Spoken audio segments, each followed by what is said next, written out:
अजय साहब, आपकी जानिब आऊंगी, आप क्या देखते हैं जिस तरह जंग के साए जो वो तो गहरे होते हुए दिखाई दे रहे हैं, आलमी ताकतें किस इंतजार में है?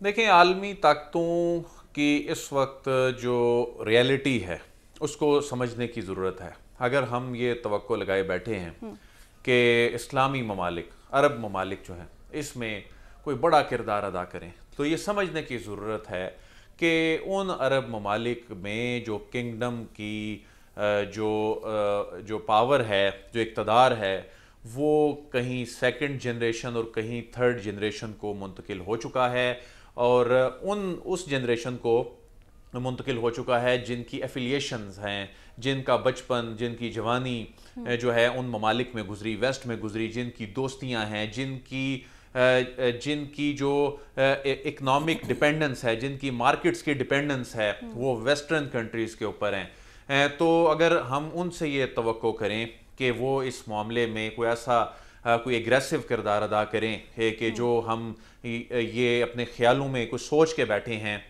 तो ऐसा मुमकिन नहीं है। और दूसरी बात यह है कि इसमें सालसी का, यानी एक जानिब तो ताकत से किरदार अदा करना है, दूसरी जानिब सालसी का किरदार अदा करने की पोजीशन में भी वो नहीं है। जाहिर है उसमें एक फ्रीक भी हैं वो किसी ना किसी तरीके से, दूसरी जानिब वेस्टर्न पावर्स हैं और उसमें अमेरिका उसको लीड कर रहा है। तो वहां पर भी OIC का इजलास है वो 18 अक्टूबर को तलब किया गया। जी, मुझे बात मुकम्मल कर लेने दीजिएगा।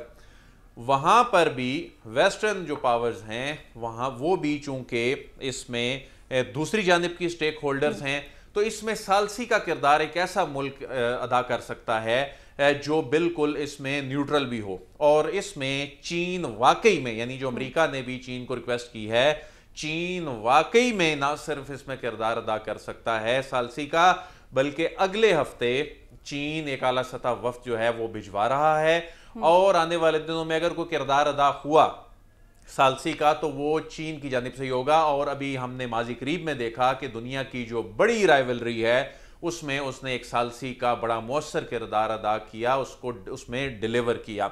जहां तक मामला है कि जो इसमें पाकिस्तान क्या किरदार अदा कर सकता है, लेकिन पाकिस्तान का तो पहले दिन से जो ये मौक़िफ़ है, आज भी पाकिस्तान की जानिब से जो इसमें दफ्तर खारजा की जानिब से वाज़े मौक़िफ़ एक मरतबा फिर दोहराया गया, यानी कोई नया मौक़िफ़ नहीं है कि इसका हल क्या है। देखें, इसका हल यही है कि दो रियासती हल है जिसमें फ़लस्तीन का दारुल हुकूमत अल-कुद्स अल-शरीफ हो।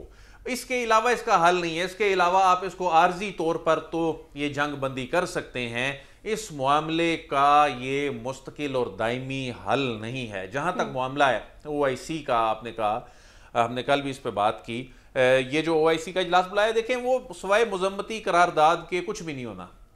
इसमें सिचुएशन ऐसी बन गई है। हाँ, अलबत्ता इसमें ईरान का जो अगर हम एग्रेशन की बात करते हैं, अगर वाकई कहीं से कोई उनको टफ टाइम मिल सकता है तो वो ईरान की जानिब से मिल सकता है। और अभी भी ये जो कुछ हो रहा है, जाहिर है ये किसी सपोर्ट के बगैर तो नहीं हो रहा।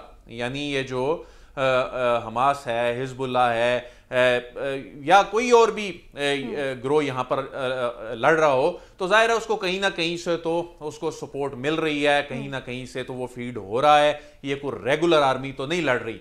तो इस सूरत में मेरा ख्याल है कि हमें ग्राउंड रियलिटीज़ को देखना चाहिए।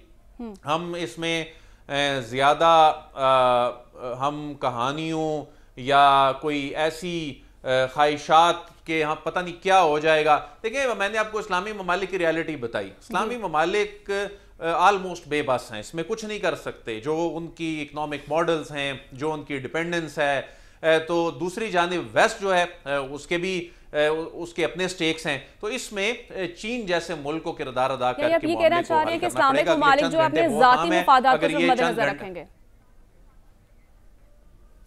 देखिए, सब ने अपने पहले अपने मुल्क का इंटरेस्ट देखना है ना, जाहिर है सब ने पहले अपने मुल्क का इंटरेस्ट देखना है। और ऐसा ही होता है, वेस्टर्न कंट्रीज हों, इस्लामी ममालिक हों, उन्होंने पहले अपने मुल्क का इंटरेस्ट देखना है, उसके बाद उन्होंने जो है वो आगे बढ़ना है।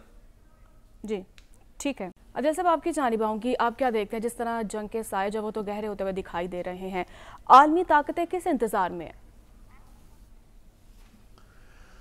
देखें, आलमी ताकतों की इस वक्त जो रियलिटी है उसको समझने की ज़रूरत है। अगर हम ये तवक्को लगाए बैठे हैं कि इस्लामी ममालिक, अरब ममालिक जो हैं इसमें कोई बड़ा किरदार अदा करें, तो ये समझने की ज़रूरत है कि उन अरब ममालिक में जो किंगडम की जो पावर है, जो इक़्तिदार है, वो कहीं सेकंड जनरेशन और कहीं थर्ड जनरेशन को मुंतकिल हो चुका है, और उस जनरेशन को मुंतकिल हो चुका है जिनकी एफिलिएशंस हैं, जिनका बचपन, जिनकी जवानी जो है उन ममालिक में गुजरी, वेस्ट में गुजरी, जिनकी दोस्तियां हैं, जिनकी जो इकनॉमिक डिपेंडेंस है, जिनकी मार्केट्स की डिपेंडेंस है, वो वेस्टर्न कंट्रीज़ के ऊपर हैं। तो अगर हम उनसे ये तवक्को करें कि वो इस मामले में कोई ऐसा कोई एग्रेसिव किरदार अदा करें कि जो हम ये अपने ख्यालों में कुछ सोच के बैठे हैं,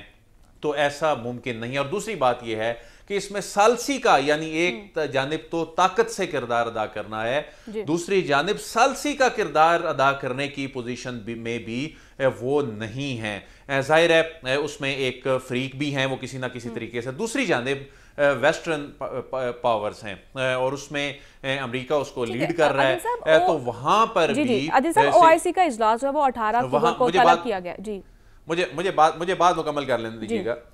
वहां पर भी वेस्टर्न जो पावर्स हैं वहां वो भी चूंकि इसमें दूसरी जानिब की स्टेक होल्डर्स हैं, तो इसमें सालसी का किरदार एक ऐसा मुल्क अदा कर सकता है जो बिल्कुल इसमें न्यूट्रल भी हो। और इसमें चीन वाकई में, यानी जो अमेरिका ने भी चीन को रिक्वेस्ट की है, चीन वाकई में ना सिर्फ इसमें किरदार अदा कर सकता है सालसी का, बल्कि अगले हफ्ते चीन एक आला सतह वफ्द जो है वो भिजवा रहा है, और आने वाले दिनों में अगर कोई किरदार अदा हुआ सालसी का तो वो चीन की जानिब से ही होगा। और अभी हमने माजी करीब में देखा कि दुनिया की जो बड़ी राइवलरी है उसमें उसने एक सालसी का बड़ा मौसर किरदार अदा किया, उसको उसमें डिलीवर किया।